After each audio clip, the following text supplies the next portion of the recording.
Ayan, nandito ako ngayon sa baba kasi nagdala ako ng tsaay ni lakay with chapati. Ayan, silangga sumama din, oh. Wala siyang slipper o kaya sapatos. Ayan. Oh, ito yung ginawa ni lakay. Ito yung mga damo, dito lang ilagay. Tapos, ayan, ito na yung G1 garlics. Ayan. Yan yung mga damo. Ayan. Makikita mo na pag pag nalinis ito. Oh, ayan, tingnan nyo yung mag-ama, oh. Kahit pagod yan sila kay yan.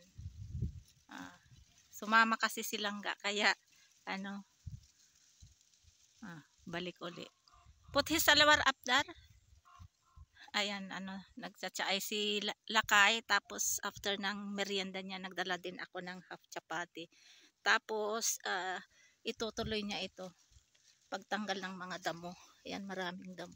Yung mga damo dyan lang ilagay para ito pa hanggang matuyo. Maganda ito pang fertilizer. Ayan, marami pang tatanggalin na damo at then i-cultivate ni lakay. Ayan, yan, daming mga damo.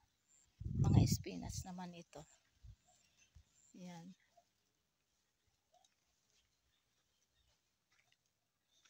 Yung dito na na nila kayo na cultivate na niya, natanggal na din yung mga damo. Kaya makikita mo na talaga yung mga G1 garlics na yan.